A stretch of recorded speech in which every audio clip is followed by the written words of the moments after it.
74 slash whatever you have plus the toilets. No, 274 is the floating price. In other words, that was the price they would charge you on December the 30th.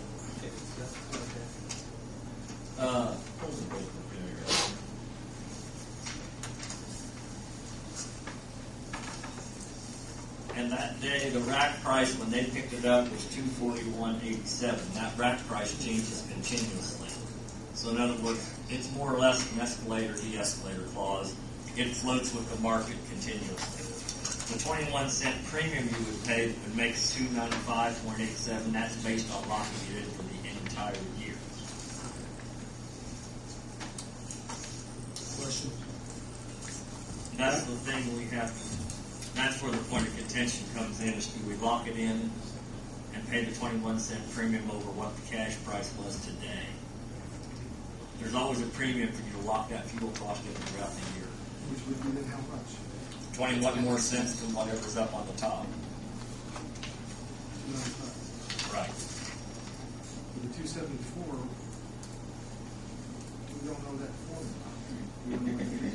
No, it's based off the fuel price that changes every day. So we don't know a number below the price or whatever they want to. No, because they price it off the rack price at their pickup point when they pull it off the rack of the semi. I can check and I can ask you. I can find out what the price was at the pump that day. We need some kind of guidelines for the given. Last How much less this is. Thursday, I think it was 309. Went up over the weekend, I believe. It was 309 yet on Thursday. It's 209 all of that. Okay. Question in regards to the concrete bid. Mm-hmm. On the lead bid, Yes.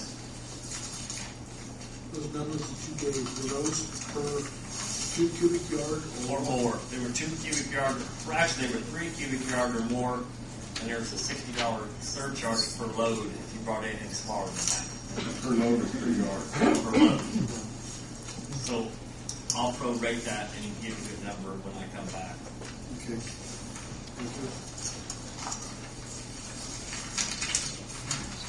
You just take that $60, divide it by 2, yeah, I'm $30. going to do it by 3 because he split it 3 yards versus 2 yards, Jamie. So Add I'll still give you a number. You add $20 to each figure. Correct. That's basically what you got. That's what I'm going to do.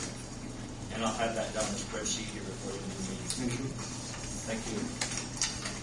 See you in a few minutes.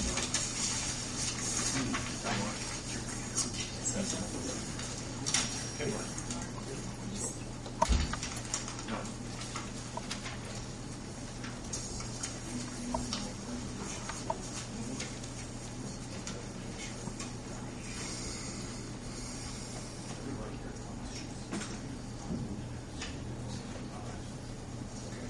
I think they have bonds and checks.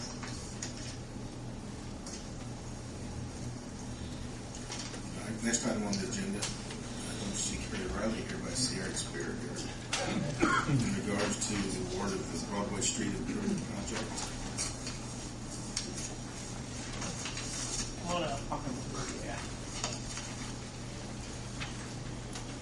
not to disappoint, but I am not Gary Riley. Eric Trout with Administrative Resources. And I'm really going to turn this over to Kevin for the most part, but I guess my job is to tell you that today the city did get release of funds from the Indiana Office of Community and Rural Affairs, which then gives you the authority and the ability to go ahead and award the contract. And that's really, I think the last big hurdle you had to get through, and that was today about $450. They came through with that release of funds for the $500,000 grant.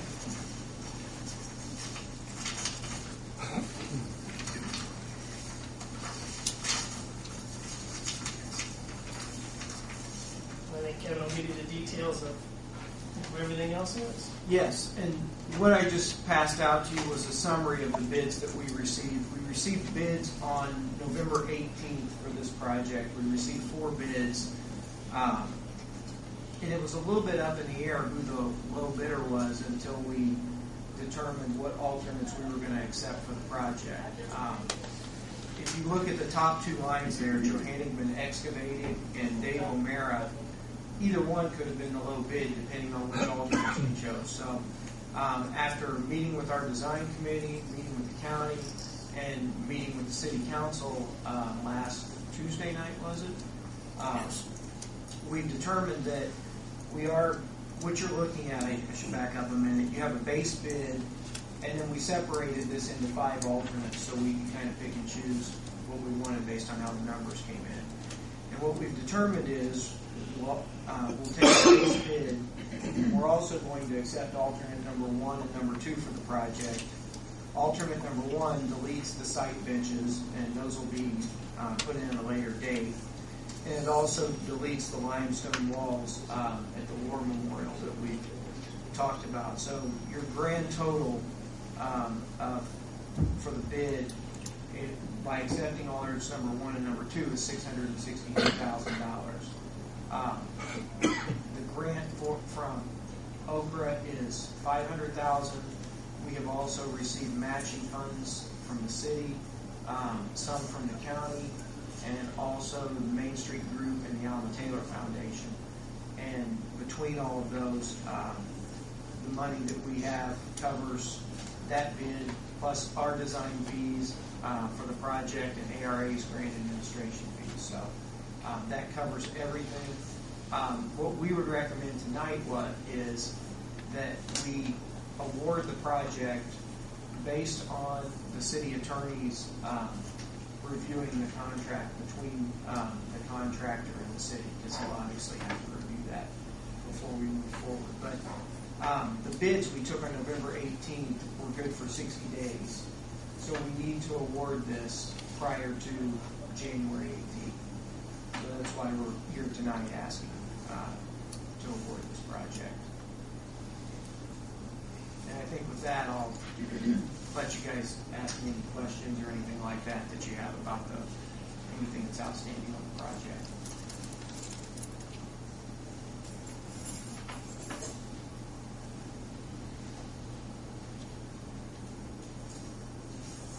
Was it decided to delete the paper walks and replace with decorative concrete? No, what that is, if we accepted that alternate, that would delete the paver walks and replace them with concrete, but we are not accepting that alternate. So the brick paver walks will stay in.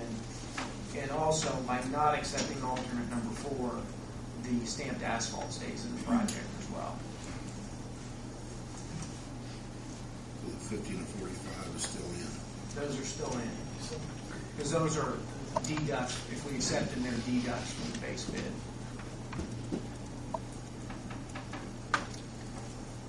The highlighted by the excavating company says days to complete 210.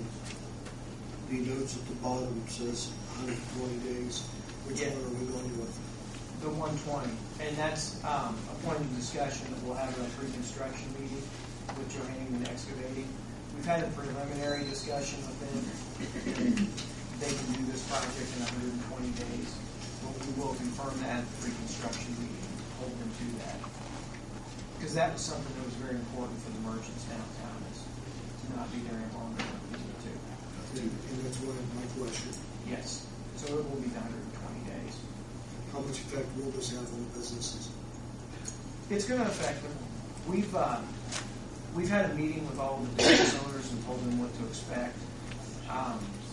When we're doing demo out there and everything's completely torn up, there will be days when you won't be able to enter those businesses through the front doors. But we are phasing it to keep from having any more than 1 or 2 days at a time where you wouldn't be able to get in there. We're phasing it in pieces where you demo a small part, you pour it back, and actually what we're doing is when you demo something, we're pouring about a 5-foot wide strip of concrete in front of the buildings, and then there'll be a temporary chain link fence that goes at the back of that 5 feet, so you'll maintain access to all the businesses while the rest of the construction is going on. So we've worked hard on the phasing to try to keep everything